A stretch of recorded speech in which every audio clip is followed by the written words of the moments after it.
Então, vamos falar um pouquinho sobre risco de viés, depois a gente vai integrar tudo, vocês vão ver que vai dar uma clareada, tá bom?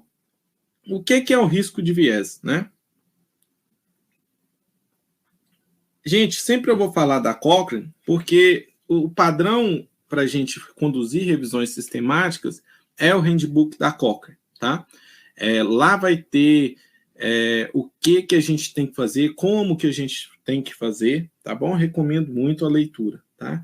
Então, o handbook da Cochrane, eles trazem um capítulo sobre o risco de viés, certo? E aí a gente precisa... Beleza, nós pegamos uma revisão sistemática, né? Vários estudos ali, mas só que a gente, para interpretar esses dados, como eu disse, a gente tem que ter uma avaliação crítica, né, do risco que a gente pode ter de erro, né, que é o viés na interpretação desses resultados. Então, o risco de viés, muitas vezes, ele é chamado de validade interna, tá bom? Ou, em algumas situações, né, as pessoas falam avaliação da qualidade metodológica do artigo, ou avaliação da qualidade, tá bom? No entanto, gente, o termo qualidade metodológica, ele tem sido pouco utilizado, tá bom? Assim, é muito utilizado, na verdade, mas não é o mais adequado, tá bom? Porque existe uma diferença entre o erro, o risco de viés e a qualidade metodológica que a gente vai discutir um pouco para frente, tá bom? Então, primeiro a gente tem que entender o que é viés, né? Viés é um erro sistemático, tá? Um desvio da verdade em uma inferência, né? Em um resultado.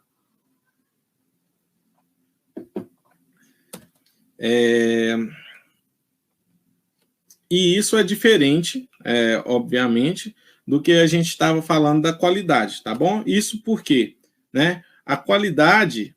Gente, me desculpa, eu vou voltar um pouquinho aqui, eu vou falar um pouquinho sobre o viés e a imprecisão, tá? Depois, guardem essa informação do risco de viés, o que é o viés, tá bom?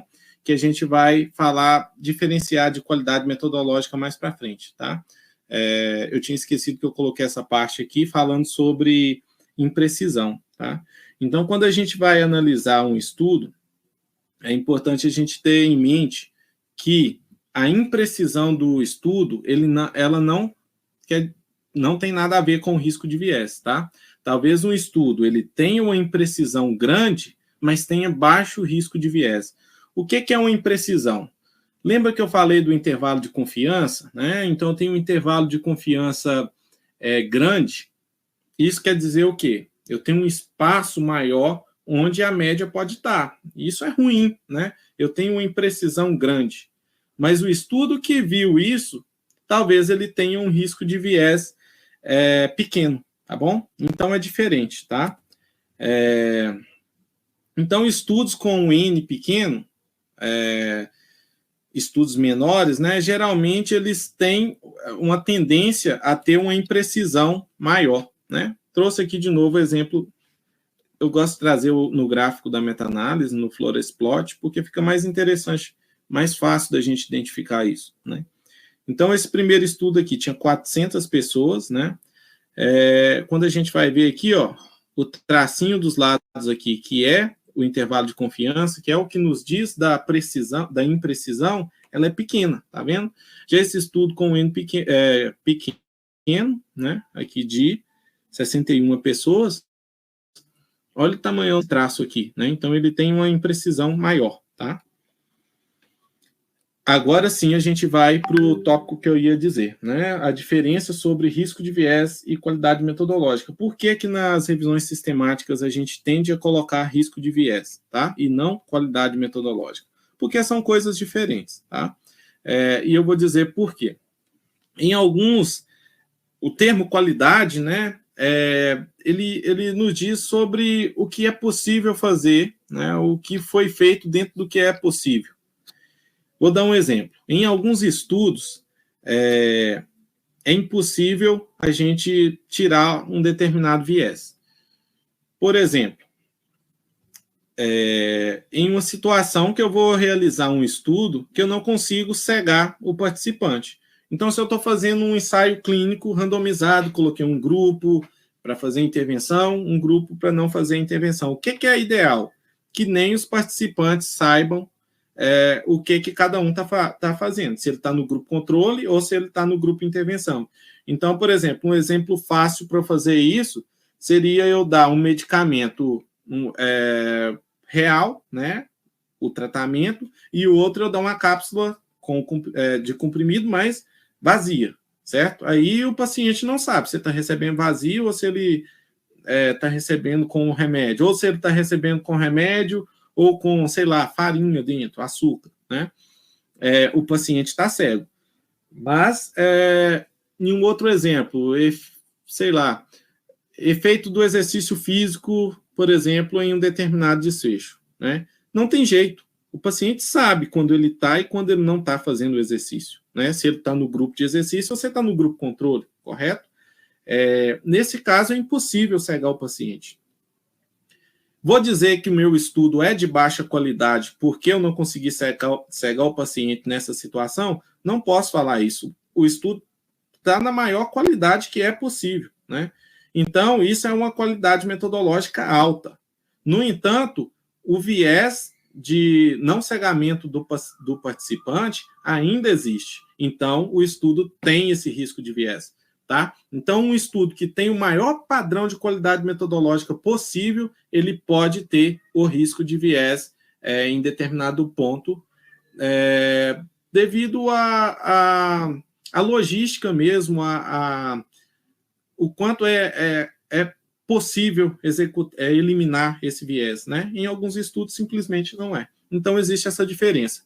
E a gente, nas revisões sistemáticas, a gente vai adotar o risco de viés, o termo risco de viés. Por quê? A gente tem que admitir que é possível que exista esse viés, né? Então, por isso, a gente tem utilizado menos o termo qualidade metodológica, tá? Existem, como eu disse, um amplo número de ferramentas para a gente avaliar o risco de viés, né? Essa é a escala Pedro, ela é específica da fisioterapia, né? Foi criada, na verdade, para a fisioterapia, mas hoje ela é utilizada em diversas outras áreas, tá bom? Tem ótima capacidade de avaliar os estudos aí, e ela é utilizada para avaliar o risco de viés de estudos clínicos aleatorizados, ou seja, estudos que visam eficácia de intervenção, tá? Essa daqui é a ROB2, ela também é para avaliar eficácia de intervenção, tá bom? Ela é mais universal na saúde, né? Ela é da Cochrane, não é específica de nenhuma área, tá bom? Essa ferramenta aqui, ela é a AXE, tá? Ela é para estudos transversais. Então, se eu fiz uma revisão sistemática, não sei, para ver diferença entre um determinado resultado, né? Por exemplo, de qualidade de vida, como foi anteriormente, em pessoas que têm uma doença grave e pessoas que têm doença leve, ou pessoa que tenha doença e saudáveis, né? Estudo transversal. Eu posso usar essa ferramenta aqui para avaliar o risco de viés dos meus estudos, tá bom?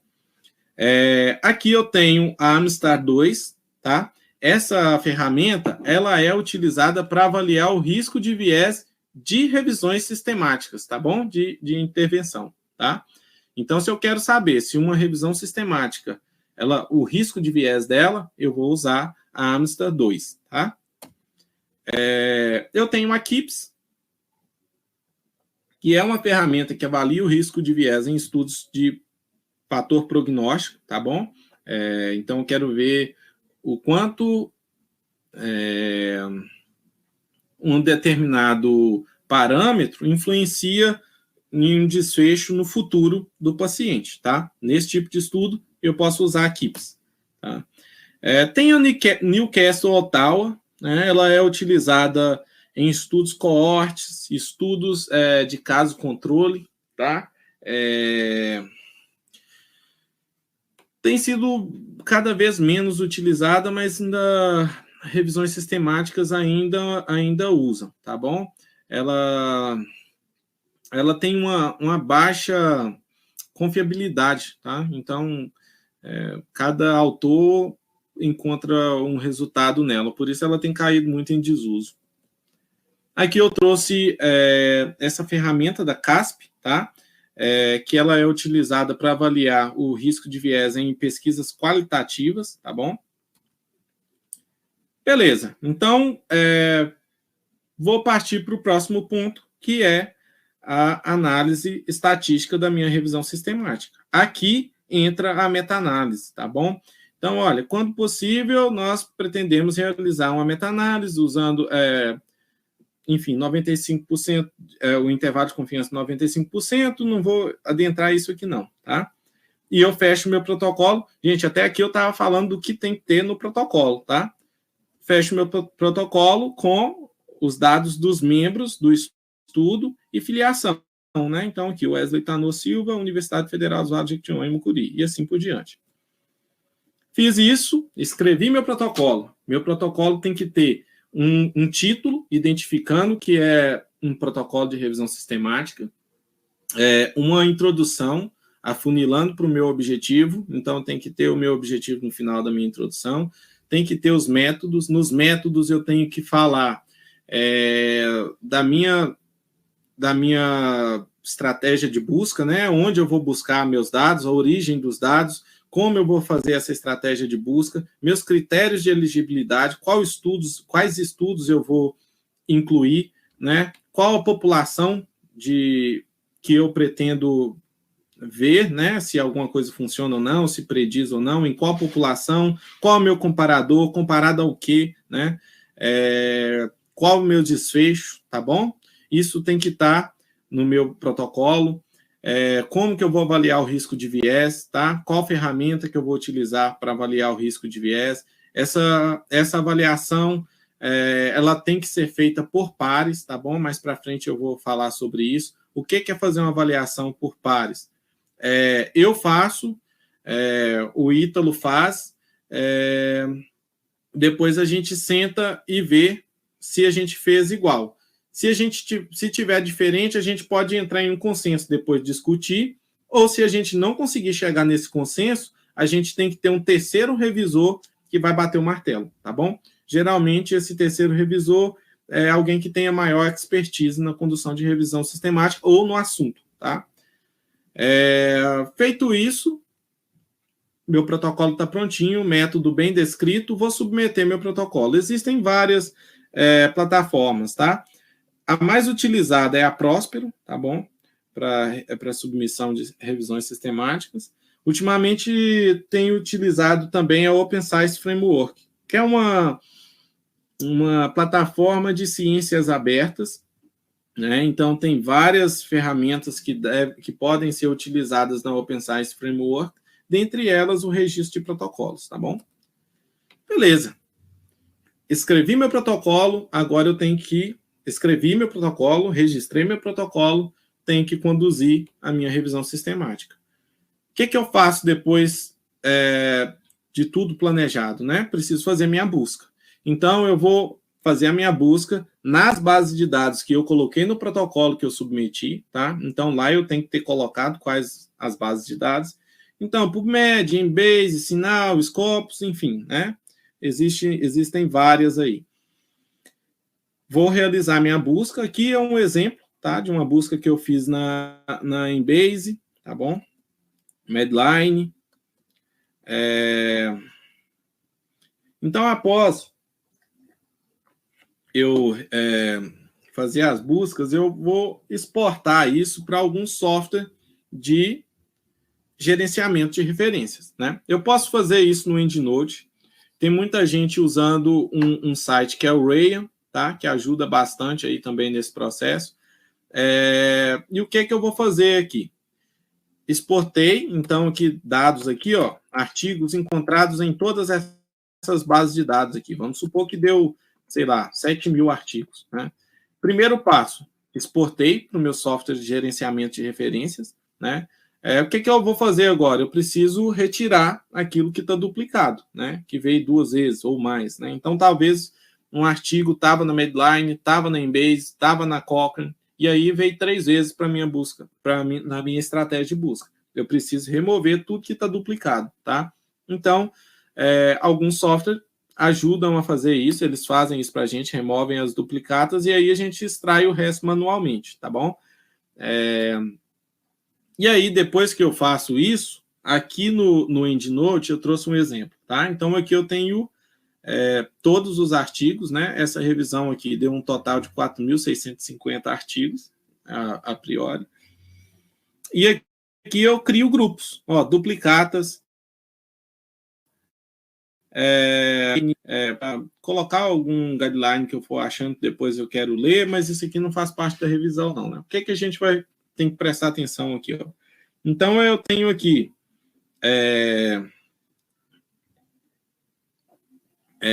o rastreio, né, por títulos e resumos. Então, eu li aqui, ó, cliquei no artigo, li o título e o resumo dele aqui. Não tem nada a ver. Já excluo ele aqui, arrasto para esse grupo. Li e vi assim, ó, talvez sim. Aí eu vou arrastar ele para cá, tá? Todos os que eu arrastei para aqui, para talvez, né?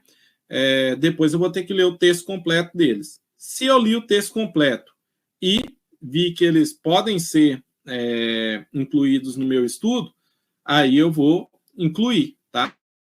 Eu incluo. Se não, eu já estudos excluídos, já excluo ele também, tá bom? Aí, só mostrando o EndNote, né? Ele traz para a gente aqui, os outros softwares também traz, o Rayon traz, né? Você já encontra aqui o título e consegue ler o resumo dele também. Tá? Aí, se você vê que talvez atenda seus critérios de inclusão, a gente vai procurar o texto todo para a gente ler. Tá? Depois que eu selecionei, então, lá por títulos e resumo, é interessante eu montar essa tabela aqui com meus critérios de elegibilidade. Tá? O que é isso? Então, eu defini lá no meu protocolo que eu ia incluir estudos transversais ou coortes ou caso controle que avaliaram pacientes com insuficiência venosa crônica para pacientes, né? Então, eu peguei lá todos os artigos que eu selecionei nos títulos e resumo para ler o texto completo e coloquei aqui o autor e o ano, né? Aí, peguei lá, por exemplo, o Sadikoglu, 2006, né? Então, eu vou ler o texto completo dele. Na hora que eu vou ler o texto completo dele, eu vou preenchendo aqui para ver se ele preencheu todos os meus critérios de inclusão. Ele era um estudo transversal, coorte ou caso controle? Sim. Ele avaliou o paciente com insuficiência venosa crônica? Sim. Avaliou a qualidade de vida desses pacientes? Sim. Incluso? Sim.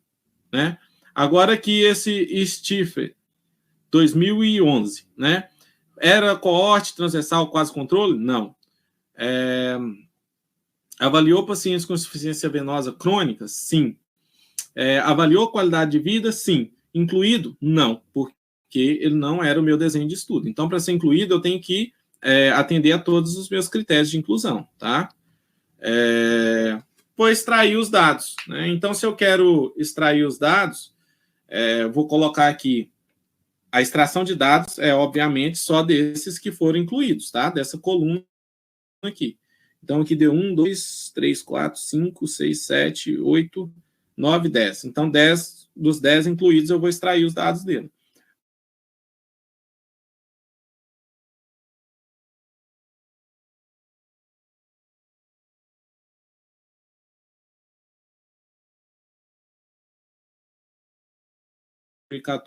Desvio padrão, tá bom? Coloquei aqui. E aqui eu posso deixar esse campo de comentários para, enfim, colocar algum comentário que eu queira, que eu acho pertinente, tá? Fiz isso, extraí os dados, eu devo avaliar o risco de viés, tá bom? Então, aqui foi aquela axis que eu falei, né, para estudo transversal. Então, aqui, ó, de Jesus 2009, o estudo do Jesus. Quem vai criticar esse estudo, né? Nota boa em tudo. Enfim, foram o objetivo do estudo, né? Aí eu posso colocar, coloquei não, né? Porque não estava. Então, ele despontuou aqui, existe um risco de viés nesse tópico, enfim. Aí eu vou analisando item por item e gero um score final. Na verdade, aqui não dá para ver do print, né? Então, eu gero um score final de qualidade, de risco de viés desse estudo. Beleza, então eu fiz minha busca, fiz a seleção por pares de título e resumo. Eu esqueci de frisar isso aqui, ó. Mas esse processo aqui, tá, gente, de revisão por pares aqui, ó, de ler o título e resumo, são feitos por duas pessoas, tá bom? E de forma independente. Um não sabe o que o outro está fazendo. Eu pego meu computador e faço, outra pessoa pega o computador dela e faz. Depois que a gente termina, a gente vai sentar e vai fazer um consenso. Olha, tá batendo, tá certinho, então a gente inclui para ler o texto completo. Não está batendo, a gente vai ver por que um colocou e por que o outro não. Se a gente chegar num consenso que exclui, a gente exclui. Se a gente chegar num consenso que não, que a gente inclui, a gente inclui. Se a gente não chegar num consenso, um terceiro revisor, que tem que estar também descrito no protocolo, vai definir isso, tá bom? Todas essas informações têm que estar no protocolo que foi registrado, tá? Então, esse processo é por pares. Se a gente, essa avaliação aqui, ó, do texto completo, né, também é por pares. Então, vimos lá todos os títulos e resumos potenciais para ser incluídos. Precisamos ler o texto completo. O texto completo também vai ser lido por duas pessoas, e as duas pessoas vão fazer essa tabela aqui de elegibilidade, tá? Então, vamos supor que esse Stiffer 2011 aqui, ó, eu coloquei aqui que não, era transversal, coorte ou caso controle. A outra pessoa que estava fazendo a revisão sistemática comigo colocou que sim. Então, no consenso, na hora que a gente for sentar para comparar os resultados e chegar no consenso, a gente vai discutir isso aqui, ó. Pode ser que eu mude a opinião da outra pessoa, pode ser que ela mude minha opinião, ou pode ser que os dois sejam cabeça dura e a gente vai ter que regar um terceiro revisor, tá bom? E o risco de viés da mesma forma. Então, são 3 etapas feitas por pares até aqui, tá? A seleção de títulos e resumo, a leitura do texto completo e verificar a elegibilidade, né, os critérios de inclusão e exclusão, e a avaliação do risco de viés, tá?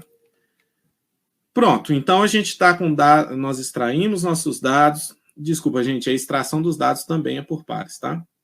Extraímos nossos dados, estamos com tudo pronto na nossa revisão. O que a gente pode fazer agora? A gente vai analisar a viabilidade. Nós temos estudos suficientes para realizar uma meta-análise?